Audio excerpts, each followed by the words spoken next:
Bom dia, Valéria, minha amiga. Paim, bom dia, meu amigo. Paim, como é que você tá? Tudo bom? Estão no trecho ou estão na cidade, aguardando passar o corona? O professor Claudeci já está aí na ativa. Arnaldo Moreira, seja bem-vindo, Arnaldo. Pessoal, todo mundo me ouvindo bem? Mandando um joinha aí pra gente. Compartilhe aí essa live, que hoje nós vamos ter informações riquíssimas. O professor Claudeci vai trazer muito conteúdo bacana, show de bola pra gente mesmo, pessoal.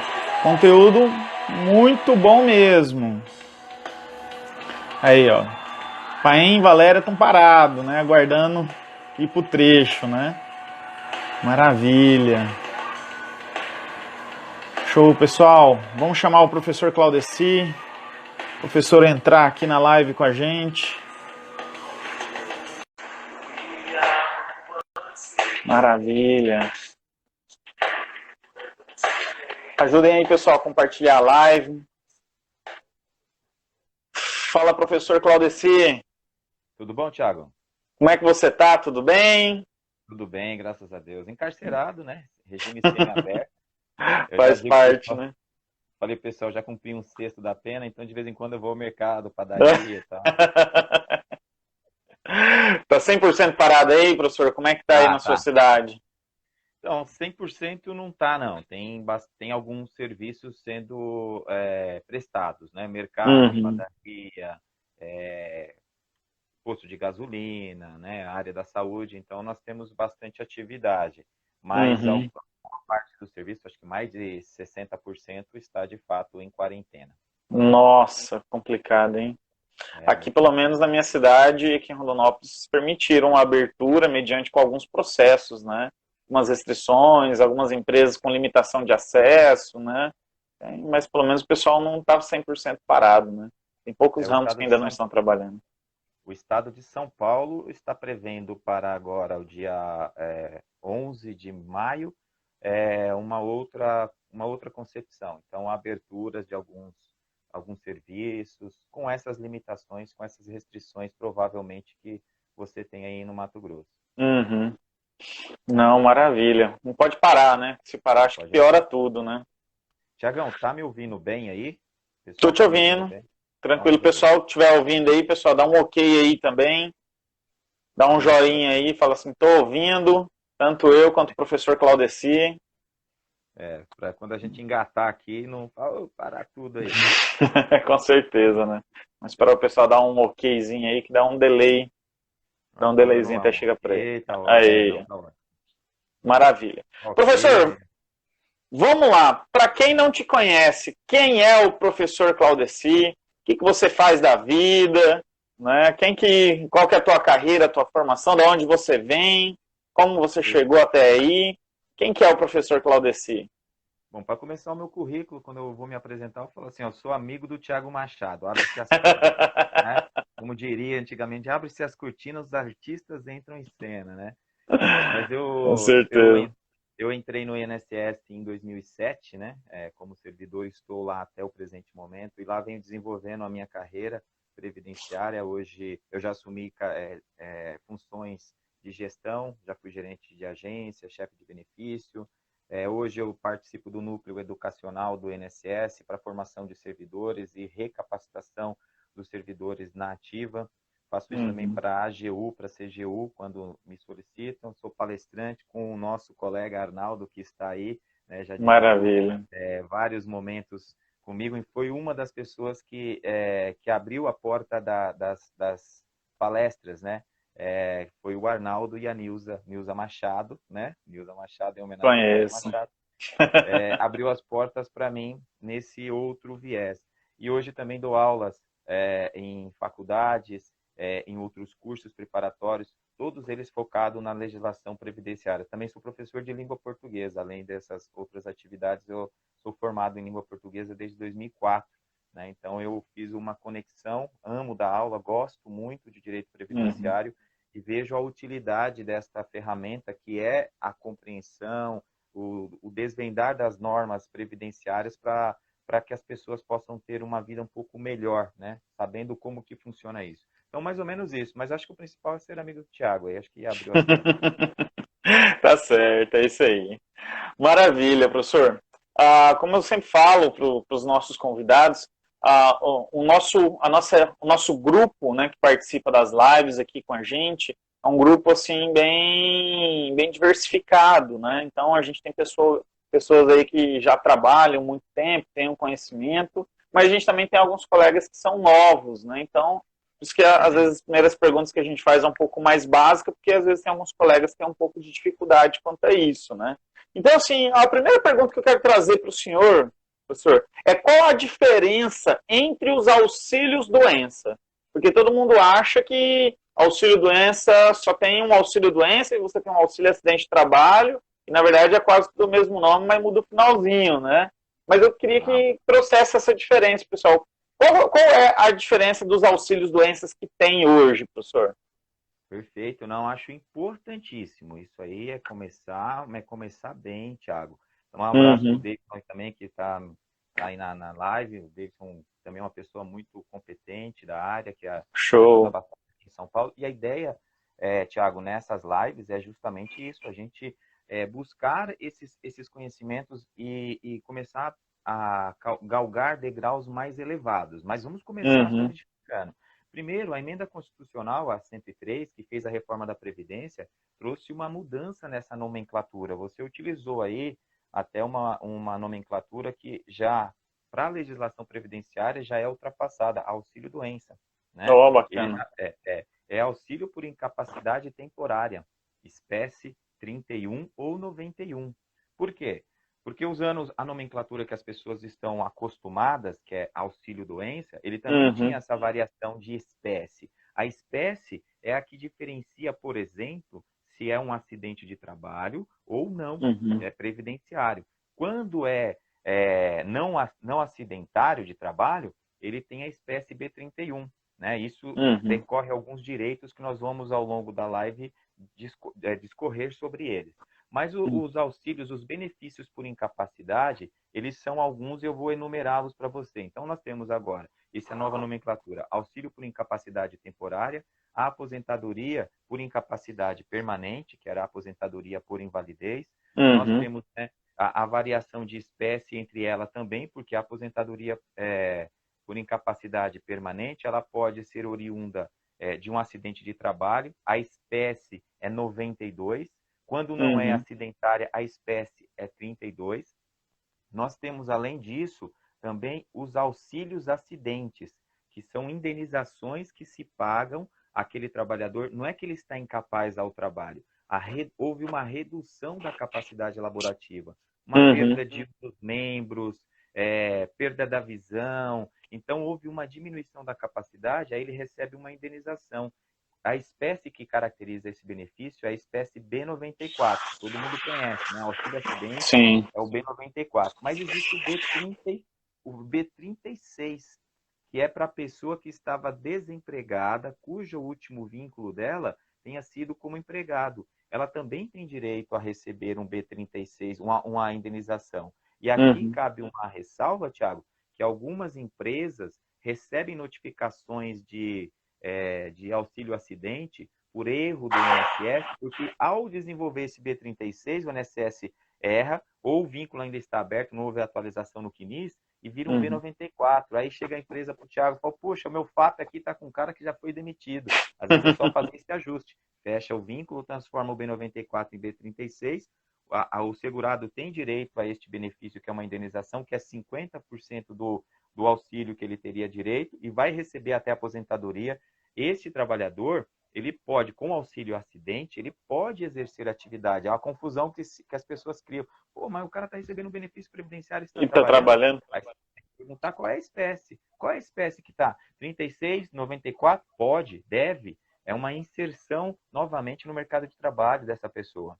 Então, isso é Uhum. perfeito. Então, este é o universo de benefícios incapacitantes da legislação previdenciária. Então, nós temos lá o B31, o B91, o B92, o B32, o B36 e o B94.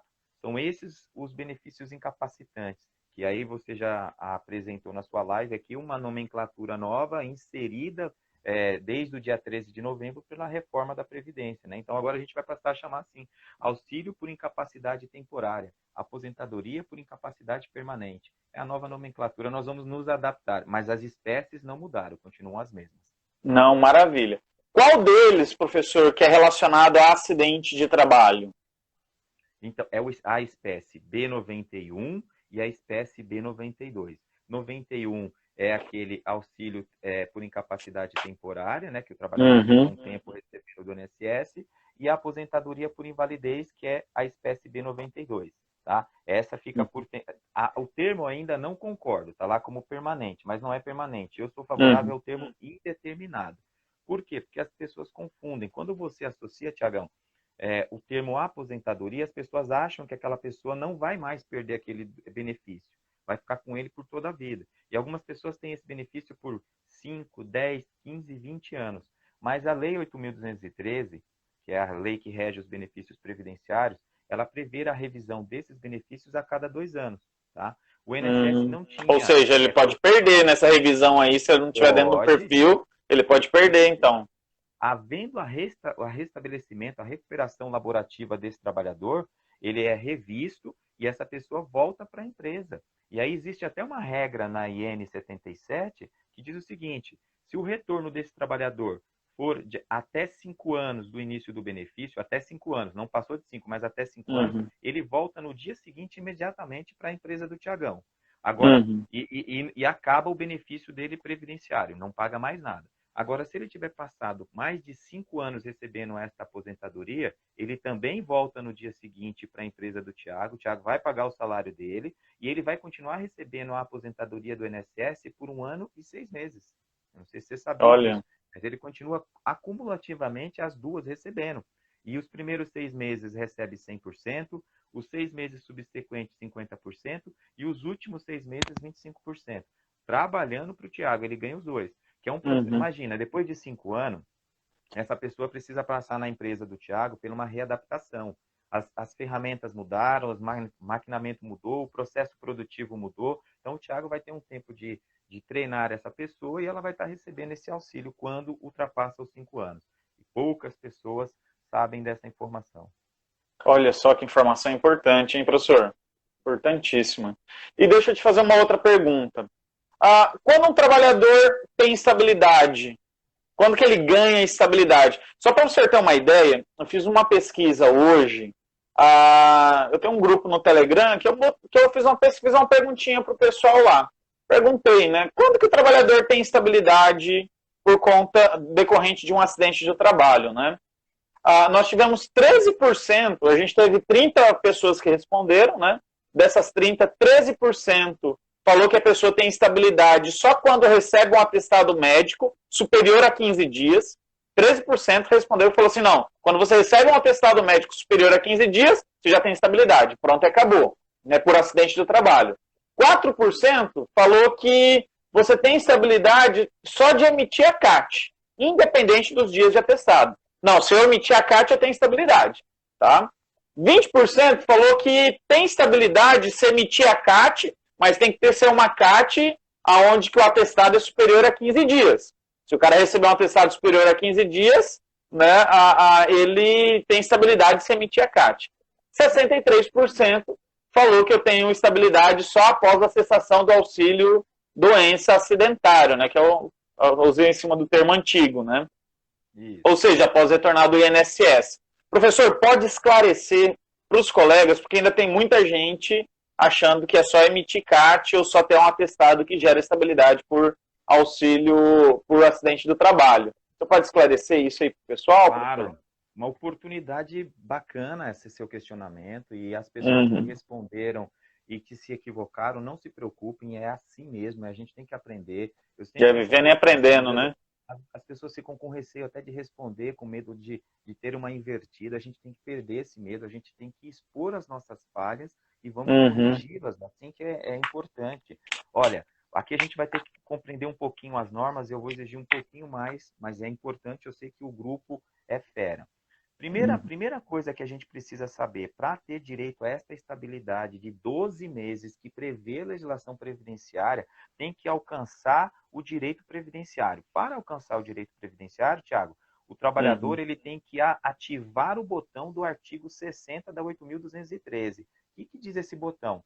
Só será analisado, e nós estamos falando em análise ainda, analisado um benefício previdenciário por incapacidade quando superior a 15 dias consecutivos pela mesma doença. Ou dias alternado dentro de 60 dias corridos da mesma doença. Eu junto os laudos da mesma doença e conto lá 15 dias não consecutivos, dentro de 60, eu mando para o INSS quando superar os 15, porque os 15 primeiros é do empregador e até aí não se fala em estabilidade. Estabilidade.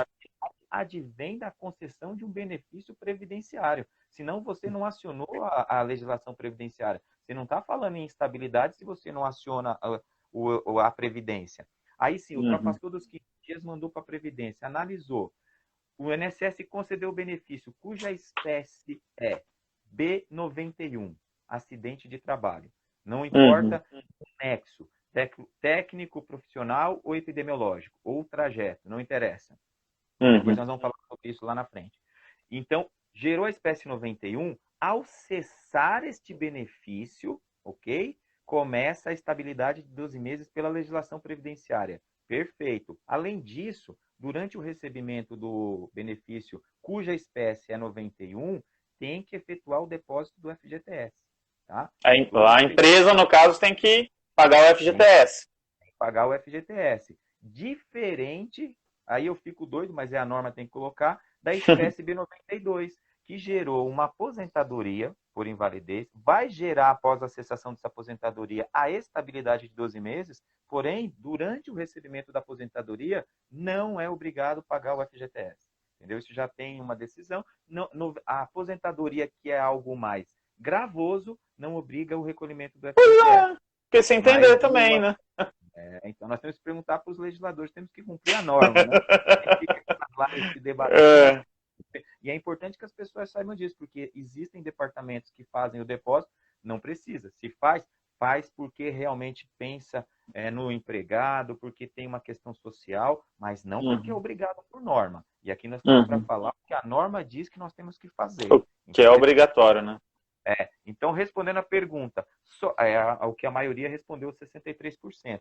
Após a cessação do benefício previdenciário, cuja espécie seja B91 ou B92, com a diferença de que o B91 obriga, enquanto recebeu o auxílio-doença acidentário, antigo nome que se tinha, o B91 obriga o pagamento do FGTS e a aposentadoria não obriga, mas a estabilidade é a mesma. E aqui, ó, como gosta lá o seu amigo também, Tiago, Machado, o Fagin, né? Isso. Fala lá do pulo do gato, ele gosta do pulo do gato.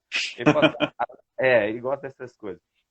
Então, além desses 12 meses que a Lei 8.213 prevê, que é a estabilidade previdenciária, todos os empregadores e empregados têm que observar o acordo coletivo, porque desde a reforma trabalhista vai ter um aumento deste prazo. Tá? Há empresas aqui em São Paulo que, quando o trabalhador recebe X tempo de auxílio-doença, e eu não estou falando de auxílio-doença acidentário, mas só o previdenciário, já concede 4 meses de estabilidade. Esta não é uma estabilidade da Lei 8.213, previdenciária, mas sim do acordo coletivo. Então, tem que ser somado, muitos nos casos. Há 12 meses da Lei Previdenciária. Mais 4 meses. Do acordo coletivo. Ou, se for acidente de trabalho, 6 ou 12 meses, a mais além da previdenciária. Então, antes de deixar fechar uma demissão, um acordo, preste atenção nos acordos coletivos, que desde 2017 eles têm esse mesmo poder. Então, eu sempre digo, as pessoas me perguntam, qual é a estabilidade? Previdenciária, 12 meses, está lá na lei. E o coletivo, vai lá no seu acordo coletivo, porque esse eu não tenho acesso. Então, resumindo, professor, só vai gerar estabilidade, né, por acidente de trabalho, se o acidente for superior a 15 dias, o trabalhador deu entrada no INSS, recebeu a grana do INSS, acabou o benefício do INSS e voltou a trabalhar. Seria isso? Isso, aí a partir daí começa a contar. E ele tem que observar a espécie do benefício que está na carta dele. Tem que ser obrigatoriamente B91 ou B92. Ah, Thiago, é B93, é B31. Não tem estabilidade. Acabou, Ah, não mas tem está estabilidade. errado. Ele tinha emitido a CAT, então peça a revisão. Enquanto não houver a revisão da espécie, não se fala em estabilidade. Ou seja, professor, eu vou dar um exemplo que eu faço aqui com os meus clientes, né? O senhor me corrija se eu estiver errado ou não. Eu já fiz para cliente meu que aconteceu um acidente do trabalho, né? Foi realmente um acidente de trabalho, mas foi um acidente de trabalho assim, que era uma incapacidade temporária, né? Era uma incapacidade temporária, não vou lembrar agora de cabeça os detalhes, né? Mas o que acontece? A empresa já estava com previsão de fazer a rescisão daquele trabalhador, que era um tipo de obra, então a obra já estava acabando, né? E o que acontece? O que nós fizemos com esse trabalhador? Ao invés de encaminhar ele para o INSS, a gente encaminhou para o médico do trabalho. O médico do trabalho fez a mudança de função desse trabalhador, né? Mudou ele de função. Foi um acidente de trabalho. Ele recebeu um atestado, acho que de 20 dias, se eu não me engano. Eu não lembro o prazo. Só lembro que foi um prazo curto, mas foi superior a 15 dias. Como a gente encaminhou para o médico do trabalho, mudamos ele de função. Mudou ele de função para uma função que não iria agravar a situação dele. Quando passou o período dele do atestado, digamos assim, e quando entrou já no final da obra, que a empresa já iria fazer as demissões naturais daquela equipe de trabalho que ele tinha contratado por um prazo determinado, né? Então fez a demissão do trabalhador tranquilamente. Nesse caso, é possível fazer esse tipo de gestão, professor, para não gerar estabilidade. A pergunta que não quer calar, porque o que gera a legislação previdenciária é o fato gerador. O fato gerador, que foi o acidente, aconteceu antes ou depois da mudança de função? Antes da mudança de função. Então, era acidente de trabalho e houve um Era arranjo. acidente. É um risco muito grande para vocês fazer isso. É. Por quê? Porque ele pode provar que houve, mesmo com acordo dele, ele pode até assinar isso, Thiago. Isso é uma sua pergunta é muito importante. Por quê? Porque realmente houve aí uma forma de mascarar a legislação. Porque tudo tem que ser analisado do fato gerador. No fato gerador aconteceu toda aquela caracterização. Você poderia até fazer um trabalho de reabilitação profissional depois. E aí caberia esse processo todo. Mas não, em hipótese nenhuma, descaracterizaria o acidente de trabalho. Porque no fato gerador é que se analisa todas as condições da norma. Eu vou olhar o ambiente que ele estava trabalhando, as circunstâncias que ele estava trabalhando, o acidente de trabalho, criou o nexo. Mas assim, professor, não foi a empresa não descaracterizou o acidente. Realmente foi um acidente de trabalho. Eles fizeram só essa jogada para não gerar estabilidade. Isso pode dar problema para a empresa mesmo? Pode. Isso que eu ia falar. Pode dar problema, sim. Se esse trabalhador entrar com um pedido, como você mostrou no seu exemplo, superou os 15 dias, ele tem 5 dias, né, para o INSS pagar para ele, que é do 16º até o 20º. Se o INSS entender que ele tem direito a esse benefício e vai caracterizar o acidente de trabalho, até porque a empresa disse que também foi acidente de trabalho, vai gerar espécie 91. Espécie 91, estabilidade. Sim. Entendeu? Então ele pode requerer retroativo no caso da empresa também. Pode requerer retroativo. Você pode ter uma lide trabalhista. Eu faço às vezes com alguns clientes, porque assim, a gente sabe como que é ruim para o trabalhador da entrada no INSS. Aqui na nossa região demora muito para agendar perícias, né? Então, na maioria das vezes que a gente faz essa jogada de mudança de função, né, só para que o trabalhador também não saia prejudicado também. Né? Então, a maioria das vezes é um trabalhador que às vezes a empresa tem um certo carinho, digamos assim, pelo trabalhador, e também para que esse trabalhador não fique afastado e até também continue recebendo o salário dele normal, é feita essa jogada, às vezes, de passar para o médico do trabalho, fazer uma mudança de função para que eles se recuperem naquele período lá. Então, até mesmo assim também é arriscado. O correto seria encaminhar o INSS. A gente precisa fazer as instituições funcionar, Thiago. Você está certo. Tem realmente situações críticas, nós vamos falar um pouquinho sobre a situação do INSS, a demora com realização das perícias, as falhas da análise dos peritos médicos, a má educação de alguns servidores públicos, as contrariedades das normas, mas não use isso como pretexto para poder você pois, criar um passivo trabalhista preocupante para a empresa, para vocês.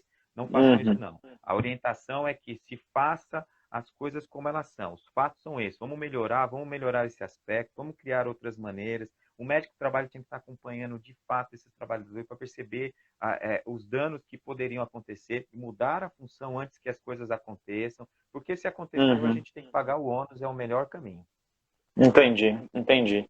Agora, a nossa pergunta principal da live, professor. Eu vou usar o termo ainda auxílio-doença, porque é o que todo mundo conhece, mas dando a entender que é em cima dessa nova nomenclatura que está sendo trabalhado, né? Mas assim... capacidade temporária. Isso, agora. Eu não risquei nem falar porque eu não lembrei. Mas assim, né, hoje, em época de coronavírus, o trabalhador se acidentou hoje, o cara recebeu um atestado de 6 meses, sei lá, quebrou um braço, né? O cara recebeu um atestado de 6 meses, ele precisa dar entrada no INSS, como é que ele faz? Sendo que os médicos peritos não estão fazendo as perícias do INSS, professor. Qual que é o procedimento, qual que é o protocolo que tem que ser feito hoje? Vou ver o horário aqui para eu fazer um pupurri de normas para deixar o público que nos assiste bem antenado com as alterações da legislação. A legislação previdenciária, eu digo, é um Everest, cara. É um desafio. Você com certeza. Então, aqui são alpinistas capazes de alcançar o topo, não tenho dúvida, tá? Então, o que aconteceu, Thiago? Lá no começo, em fevereiro, surgiu a primeira norma importante, que é a 13.979, que foi aquela lei que falou assim, olha, a gente precisa tomar medidas para poder encarar o coronavírus. Então, ela abriu as portas. A partir dela, falou assim, agora é a hora da gente poder se movimentar. Então, o governo federal falou, temos que fazer medidas para poder amparar trabalhista, previdenciário, saúde, tributário, e vamos embora. Aí começou, nas madrugadas, do jeito que o pessoal do DP gosta, MP, lei, decreto, o pessoal não dorme, é live, é aquela coisa toda. Até chegarmos a essa tua pergunta. Nós temos o decreto legislativo número 6, que o Senado Federal publicou, que determinou o estado de calamidade. Então, temos duas normas importantes. E temos 2 decretos, e eu queria só citá-los como curiosidade. Nós temos o primeiro decreto, que falou assim, quais são os serviços essenciais no país. E esse primeiro decreto, ele saiu no começo de março. E ele esqueceu de colocar os profissionais de TI. E ao não colocar os profissionais de TI, o data center do INSS, que fica em Santa Catarina, não poderia trabalhar. Se eles não trabalhassem, não teria ninguém com benefício previdenciário, porque esse nossa! Aí correram, emitiram um novo decreto, e o decreto incluiu os profissionais de informática. Você pode perceber, não só eles, como outros. Então, você percebe a importância da norma, a importância das pessoas gritarem para evitar colapsos maiores do que já estamos vivendo. Sim. Então, diante desses decretos, foram fazendo os alinhamentos. Aí surgiram 3 portarias previdenciárias para eu te responder. A 8.024, de 19 de março de 2020, no dia seguinte, a 412, e a última, que vai falar sobre a operacionalização do processo das perícias, que é a 9381, que é a portaria última que fala como é que eu vou operacionalizar as perícias médicas do INSS. Mas antes disso, eu vou falar da portaria 8.024, que é a mais importante que eu acho para vocês nesse momento. Ela fala como é que ficarão as agências no período de Covid-19. As agências do INSS no Brasil inteiro ficam fechadas até 30 de abril de 2020, salvo nova portaria prorrogando o prazo. Então, nesse momento, o Thiago pode afirmar para o nosso público, estão fechadas as agências do INSS. Sim. Elas atendem em caráter de plantão, a 3, 4, dependendo do tamanho da agência, de servidores atendendo para prestar informações sobre como funcionam os canais remotos. Por quê? A portaria 8.024 diz que o INSS só prestará atendimento remoto, teletrabalho. Todos os servidores vão para casa, excetuando os plantonistas, e vão fazer os trabalhos de casa, por teletrabalho. Então, toda a operação do INSS hoje, Thiago, ela é feita à distância, tá certo? Aí a portaria 412, ela vai detalhar como é que esses serviços são feitos, porque aí as pessoas que nos assistem falam, poxa, minha aposentadoria está parada, meu salário maternidade está parado, o auxílio reclusão, pensão por morte, estes benefícios que eu citei nunca ficaram parados e, pelo contrário, eles tiveram um ganho. Por quê? Eles, desde final de 2018, já são remotos. Eles não eram feitos com necessária presença na agência, só para cumprir exigência, apresentação de documento que você tem dúvida. Então, para as aposentadorias, nada mudou, pelo contrário, melhorou. Por quê? Mais servidores passaram a analisar. Então, aqueles 2 milhões de processos que a imprensa dizia que estava 2 milhões de processos depois da reforma aguardando, diminuiu muito, porque os servidores aumentaram para fazer isso. Porém, a perícia médica, ela é essencialmente presencial. Então, Exatamente. ela ficou nesse processo com dificuldade. A portaria 412 autorizou a perícia remota. E aí, Thiago, alerta para os nossos pessoas que nos assistem. Ela é remota só no período do Covid-19, só nesse período que a portaria 8.024, se não houver nenhuma ressalva, até 30 de abril, ok? E como é que será feito isso? Aí a portaria 93/81 falou assim, então, a perícia vai ser remota, porque a portaria anterior diz que é assim. Mas como é que vai chegar o documento para o médico perito? Porque ele precisa de 3 informações básicas. A data da entrada no requerimento, conhecida como DER, ele precisa da data do último dia trabalhado, que a empresa emite aquela carta, né, informando o último dia trabalhado, Machado foi tal dia, então precisa desse documento, e a data do início da incapacidade, que o laudo que traz, que é a DII, data do início da incapacidade. Aí o Thiago manda esse laudo para o INSS. Só que esses documentos não estão chegando porque as agências estão fechadas. Aí eu digo para você, as perícias podem ser requeridas pelo site, pelo 135 ou pelo app do meu INSS. Feito isso, as que já estão sendo feitas desde segunda-feira passada, ele já abre um botão para você quando você requer, seja com login no meu INSS ou sem login. Abre um botão para você, perguntando, você vai anexar laudo médico, sim ou não? Você coloca sim. Você vai fazer uma perícia, tem que colocar sim. Tira uma foto daquele laudo ou pega um desses aplicativos que transforma em PDF, tira a foto dele e faz o upload, porque no decorrer desse processo de marcação de perícia, você vai poder anexar o seu laudo médico, ok? E a portaria 93/81 pede que, além desse laudo médico, seja inserida uma autodeclaração de que as informações do laudo são fidedignas para evitar fraude. Então, o próprio trabalhador vai se comprometer de que aquele relatório não é falso, porque você sabe que corremos risco, né? E se for falso, qual que é a penalidade do trabalhador? Boa pergunta. Devolução ao erário de todo o benefício recebido, se for recebido, e responder à Polícia Federal do seu estado. Nossa, ou seja, pode ir preso. Pode ir preso. E não é Polícia Civil nem Polícia Militar, é federal, porque o INSS é uma instituição federal, você não vai ficar dando depoimento na Polícia Civil ou Militar, não, é na federal. Então é importante que as pessoas saibam disso. E as duas portarias falharam. Eu estou falando aqui para o Thiago, tenho falado nas minhas lives, a necessidade de levar para o empregado a declaração do último dia trabalhado, porque as portarias não mencionaram isso. E nem abriram o botão. Mas eu digo e posso falar para vocês que sem esse documento vai gerar uma nova exigência e não vai ser realizado. Mas aí, Thiago, com essa portaria última, 93/81, o sistema remoto da perícia ficou redondo. Então, o trabalhador, ele marca a perícia, anexa esses documentos e o médico perito da casa dele vai analisar e conceder ou indeferir o benefício remotamente. E o exame físico no trabalhador, o professor? Não vai ser necessário? Por conta da Lei 13.979, Decreto 06 e as 3 portarias, nesse período está dispensado o exame físico. Por conta desses 3 normas. Ou seja, se acontecer alguma coisa com o trabalhador, um acidente de trabalho, a gente emitiu a carta, fizemos o procedimento na empresa certinho, encaminhamos para o INSS, aí vai ter que ligar no 135, no site ou no aplicativo do INSS e vai seguir o passo a passo que estiver apresentando lá e vai dar uma possibilidade de anexar os laudos médicos para que seja avaliado, né? Você sabe mais ou menos o prazo que esses médicos estão avaliando isso, professor?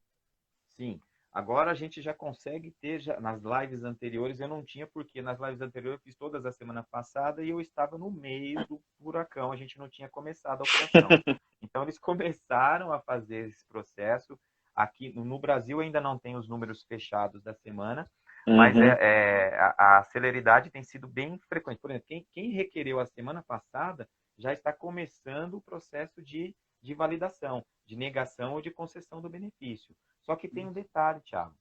A portaria 412, ela remete a uma possibilidade daquele Corona Voucher, né? Antecipar até um salário mínimo enquanto a perícia do INSS não for realizada, porque pode levar um tempo. Você falou muito bem.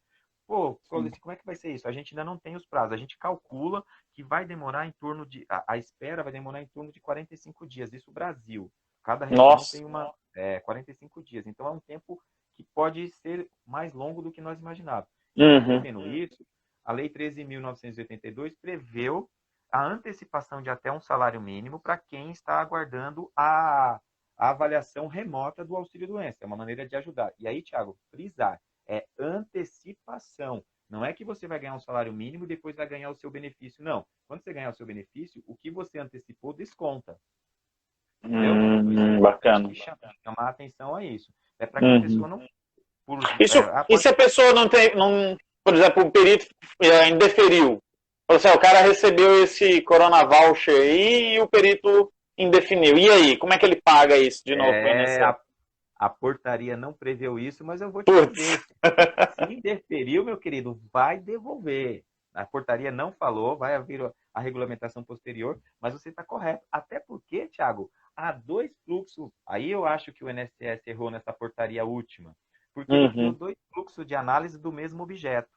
Por exemplo, quando você requer um auxílio por incapacidade temporária, você vai fazer, como eu disse para você, vai anexar o seu laudo médico, vai colocar a sua declaração do último dia trabalhado se for empregado, se for outro tipo de segurado, o facultativo, o contribuinte individual, não precisa. Mas o empregado precisa. Anexou a declaração também de que todos os documentos são fidedignos, vai lá. Aí o Thiago fala assim, mas Claudeci, está demorando muito. Eu falo assim, mas você pode utilizar a Lei 13.982 para pedir antecipação de pelo menos um salário mínimo. O que eu preciso fazer? Não. Quando você já fez o pedido, ele já entrou na fila de antecipação, sabe, desse período. Aí vai passar pela avaliação do perito médico, que vai analisar o laudo quanto à forma, Thiago. O que o Claudeci está querendo dizer é analisar o laudo quanto à forma. O médico perito vai observar se aquele laudo tem CID, se é assinado por um médico, se tem a informação do conselho, se tem o carimbo dele, se tem o CID ou a identificação da doença. Passou na forma, então vai para o INSS, volta para o INSS para o setor administrativo analisar. Tem qualidade e carência? Quando a carência for exigida? Tem. Então, antecipa um salário mínimo para ele, enquanto o médico entrou numa... Aí volta para a fila para o médico analisar o laudo quanto ao conteúdo. Você entendeu a loucura? Então, a antecipação segue um fluxo e a análise da concessão do benefício segue outra, mas pelo mesmo profissional. Ao meu ver, já que ele pegou para analisar a forma... Já libera, já analisa tudo, né, cara? Libera o cara logo para receber ou indefere, né? Então, essa é a crítica que eu faço ao fluxo da portaria 9381, que criou esse outro caminho, mas é feito dessa maneira. Então, a pessoa, quando requer, ela já está requerendo, se ela fizer todo o processo correto, não só a antecipação, como a análise do auxílio que ela pode ter direito. B31, B91, B92 ou B32, não importa. O médico perito vai analisar posteriormente. Mas ela já tem essa figura. E ela vai acompanhar isso pelo meu INSS, não é a empresa, é o próprio trabalhador. E aqui eu vou fazer um adendo. Eu estou falando para os novos que deram entrada agora desde segunda-feira passada. Mas e aqueles que desde março já pediram? Exatamente. Que já estavam esperando.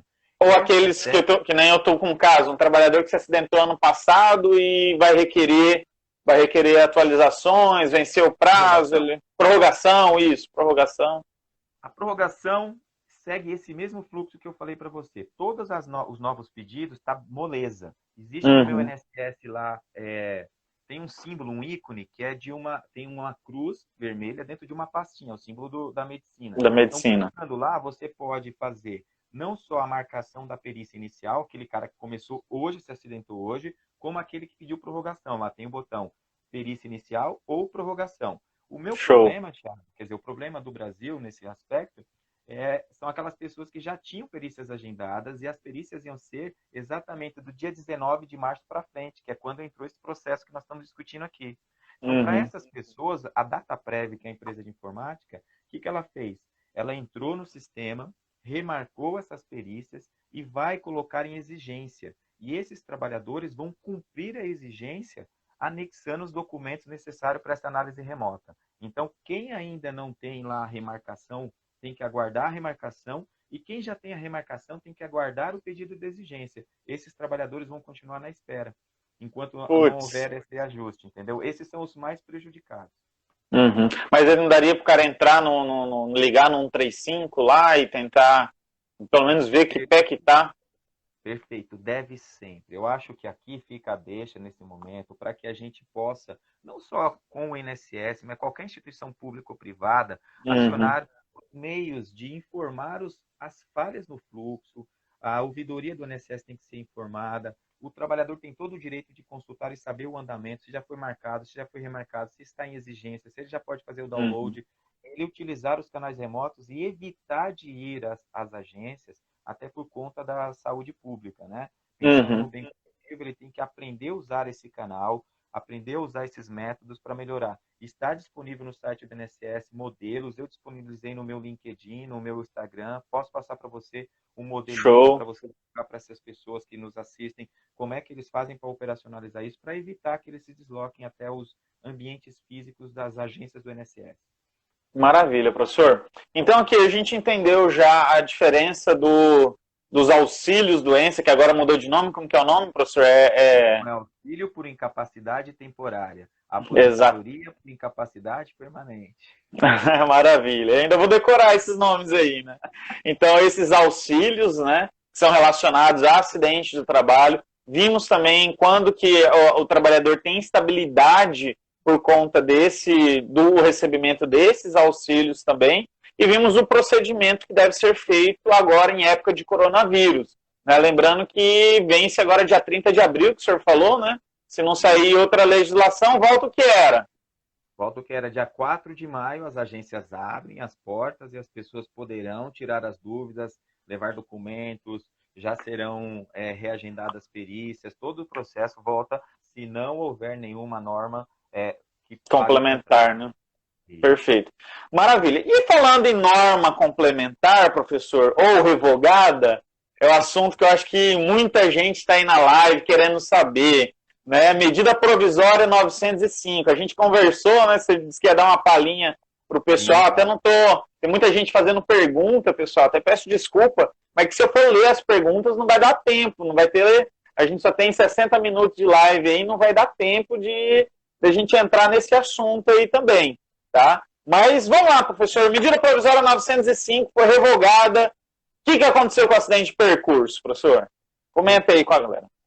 Vamos primeiro deixar claro alguns aspectos até formais, né? Então, as medidas provisórias, elas são instrumentos, né? São força de leis adotada pelo presidente da República, né? Que ele, em caso de que ele entende que é relevante ou é urgente, ele emite um documento e ela vigora inicialmente por 60 dias e pode ser prorrogada por mais 60. Se ela não for aprovada pelo Senado ou pelo Congresso, dentro dessa segunda prorrogação, ela pode ser revogada, perder os seus efeitos. Foi o que aconteceu com o contrato verde-amarelo.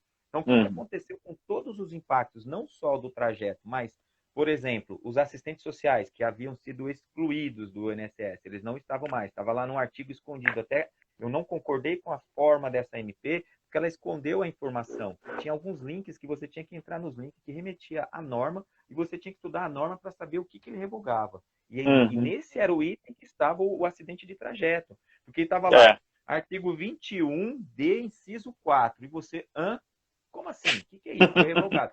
Aí você tinha que deduzir que era a Lei 8.213, entrar nessa nomenclatura e ver lá que, olha, essa letra D do inciso 4 da 8.213 falava do trajeto.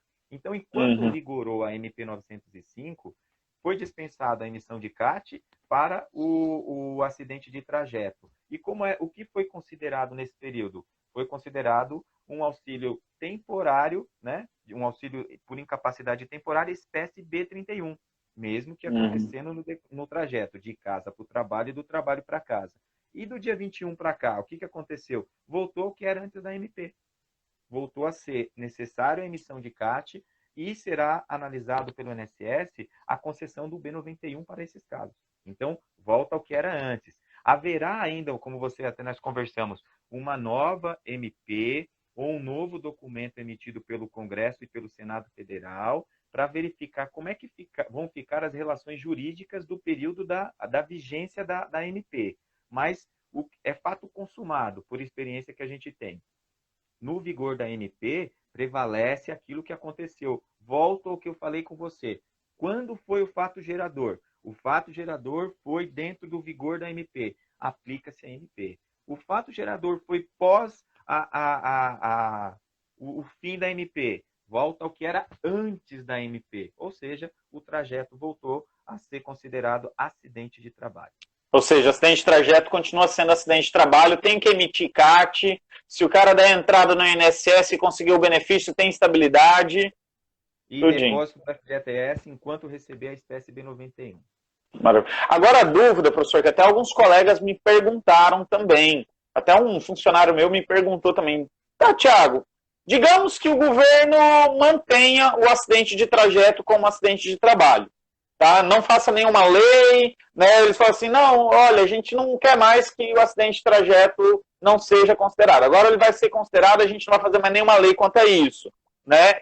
E aquelas pessoas se acidentaram no trajeto, no período de vigência da MP, consequentemente não receberam o benefício a B91, não é caracterizado como, não foi caracterizado como um acidente de trabalho, não tem estabilidade, elas ficaram no prejuízo, não ficaram? E aí, elas não vão poder requerer isso na justiça para conseguir o benefício, mesmo que na época que ela se acidentou estava em vigência a MP 905?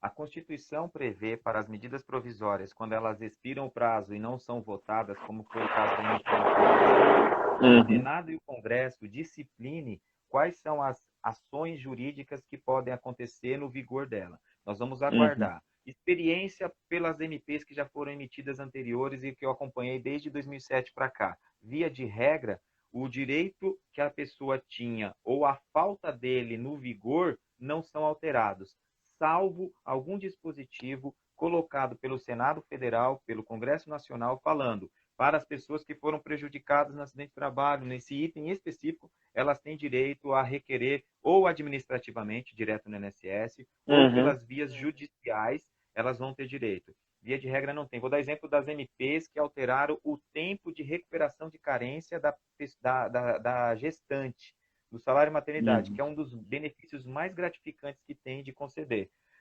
Durante o período do governo Temer, ela foi alterada 4 vezes. Ela era 3 meses, necessitava, depois que a pessoa pedia a carência, a mulher pedia a carência, a mulher sai do trabalho, às vezes para cuidar da família, por vários fatores, a mulher é a mais prejudicada nesse processo, ela deveria voltar a contribuir. Antes, no princípio, eram 3 meses que ela precisava recolher. Recolhia, tinha direito, nasceu o bebê, beleza. Aí o governo federal falou assim, não, tem que ser metade do tempo da carência. A carência são 10, então pediu para 5. Então as mulheres que tinham contribuíram 3, o bebê nasceu dentro do vigor da que exigia 5, perderam o direito ao salário de maternidade. E nem na justiça conseguiram. Por quê? Porque a MP não foi colocado nenhum adendo pelo Senado Federal para dar direito a essas pessoas, a essas mulheres que tinham direito. E foi nessa dança, ó, voltava para 3, foi para 4, tudo. Hoje é 5, só para você resumir essa situação. Então a gente tem já um histórico de MPs que vai para votação, que não consegue, que cai na decadência, como foi o caso da MP 905, e que o Senado não coloca nenhum dispositivo. Neste caso, se não for posto nenhum dispositivo, a gente tem que continuar acompanhando, Thiago. Se houver, eu venho aqui e a gente debate, essas pessoas vão ser prejudicadas e não tem o que fazer. Nossa, complicado, né? Então, o que acontece, professor? A MP caiu, acidente de percurso volta a ser acidente de trabalho. Na sua opinião pessoal, você acha que vai sair alguma outra medida provisória ou alguma legislação que regulamente novamente o acidente de percurso como não sendo um acidente de trabalho? Eu acredito que sim, até porque a MP 905, quando chegou no Congresso, ela recebeu mais de 2.000 emendas. Então, ou seja, há um interesse legislativo para fazer uns ajustes aí, para poder organizar. Eu acredito que ela ficará para pós período de quarentena. Por quê? Porque aí já pode implementar circunstâncias que vai ajudar o país a sair do momento de crise que ficou parado. Então, vai conciliar. Vai haver um consenso, falar assim, olha, a gente precisa fazer algumas coisas para melhorar. A MP caiu, que era um incentivo ao emprego. Então, vamos anexar o que a gente aprendeu do coronavírus e colocar. Então, há um entendimento nesse sentido. Então, eu acredito que virá reformada com mais adendos ainda. Ela será maior do que ela foi, na minha opinião. Maravilha, maravilha. Legal, isso é muito bom. Você acha que vem agora recente, vem rápido, ou você acha que demora isso aí, professor? Então, a gente vai esperar o processo da quarentena terminar. Se tudo correr dentro dos parâmetros normais, ela virá no segundo semestre após julho. Ela já está em edição, né? Os ajustes necessários para que ela seja colocada. Eu acredito que o governo vai esperar as circunstâncias do pós-quarentena para poder mandar para o Congresso, e aí com mais força e celeridade. Mas aí nós vamos ficar diante de uma MP de novo, com todo aquele prazo. 60 mais 60, tensão, aquele negócio, negociação entre Poder Executivo e Legislativo, que você já conhece. Exatamente, exatamente. Legal, professor, maravilha. Peço desculpa para os colegas aí que não deu para a gente trabalhar as perguntas, porque a gente só tem mais 10 minutos só, né? Agora é a hora da gente encerrar a nossa live também, porque senão vai acontecer com uma live de uns colegas que eu assisti também, os caras dando tchau, a live cancelava, o Instagram derrubava todo mundo, né? Então eu acho que não é legal. Então eu sempre deixo esses 10 minutinhos aí para dar tempo da gente fazer os pareceres finais. Pessoal, obrigado aí, atenção, desculpa a não conseguir ler as perguntas, porque realmente tinha muito conteúdo, né? E o professor Claudeci, ele é um dicionário de cabeça, né? Ele vai falando das legislações tudo de cabeça aí. O cara, sério, eu tenho um monte de anotação aqui para ele e ele fala tudo de cabeça. Eu vi também o pessoal perguntando do CA. Pessoal, só para a gente concluir isso aí também, ó, CA volta também. Né? CA caiu, agora CA volta. MP 905 caiu, então CA também vai voltar. Voltem a consultar o CA, a validade do CA está valendo. Né? Continua aí. Professor, antes da gente encerrar a live, gostaria que o senhor desse seu parecer final aí, agradecer o pessoal. E, pessoal, não vai embora ainda. Espera um pouquinho que a gente tem mais um recadinho para vocês. Tá? Fica à vontade aí, professor, para se despedir da galera. Primeiro, agradecer, né, o convite, Thiago. Você é um grande parceiro, a gente já se viu pessoalmente aí no Mato Grosso, já participamos de... Com certeza. É muito, muito bom. Espero que em breve a gente possa estar de novo nessa correria agradável. Se Deus quiser. Agradeço também a todos que estão aqui, os que eu conheço e os que eu não conheço. E me coloco à disposição, se você entender, Thiago, que se ficaram muitas perguntas e der para gerar uma outra informação, que a gente faça essa produção desse trabalho. Até show de bola. No momento crítico, a gente se organiza, vê na agenda, responde essas pessoas, porque é importante que a gente sane o maior número de dúvidas nesse momento de crise, momento de complicação, de ansiedade que as pessoas têm, para que mais para frente a gente possa galgar de maneira mais firme naquele Everest que é a legislação, a gente galgando, sabendo os nomes corretos. Isso aí são paliativos. Eu trouxe mais como curiosidade. É importante saber a essência dos benefícios, que é o que a gente procurou fazer aqui. Então, um grande abraço aí a todos e eu que agradeço aí, Thiago. Maravilha, professor. Muito obrigado de coração de novo por ter nos dado essa oportunidade de falar um pouquinho, trazer um pouquinho do teu conhecimento na Previdência, que é excepcional, muito grande mesmo. E, pessoal, muito obrigado a presença de todos vocês aí na live, muitos amigos aí na live também, vi aí Railton, vi aí a Valéria, Paim, professor Ivomar estava aí, não sei se você ouviu também, o professor Ivomar estava aí. Né? E muitos outros também, que eu vi um monte de gente subindo aí, agora não vou lembrar de cabeça todo mundo. Agradeço a atenção, o carinho de todos vocês aí também, pessoal. Lembrando, a gente está com um grupo no Telegram, né, que nós vamos trazer alguns conteúdos diferenciados para quem estiver nesse grupo aí com a gente também. Quem quiser participar do grupo, entra aí na nossa bio no Instagram, tá? Entra lá, tem um linkzinho lá, que é do Linktree, que você vai clicar lá, ele vai te conduzir uma tela para todas as nossas redes sociais. Se você quiser curtir todas lá, pode curtir, mas tem uma lá que é do Telegram mesmo, você clica e você vai ser direcionado direto para o nosso grupo lá do Telegram também, tá, pessoal? Então entra lá no nosso grupo também, que vai ser muito bacana, tá? Para amanhã eu estou de folga, né? Amanhã não vamos ter uma live, mas a gente já está planejando outras também. Fique atento aí nos nossos stories no Instagram, que a gente vai estar publicando. Estamos já convidando alguns colegas para participar aí também, né? Alguns já deram ok, outros não poderiam essa semana, outros vão ser semana que vem. Já temos com um pessoal bacana para a semana que vem aí já, professor. Bacana. Maravilha. Pessoal, muito obrigado. Bom almoço para quem não almoçou ainda, que agora eu vou almoçar também, né? Também, Thiago. Um abraço, pessoal. Até mais. Até mais.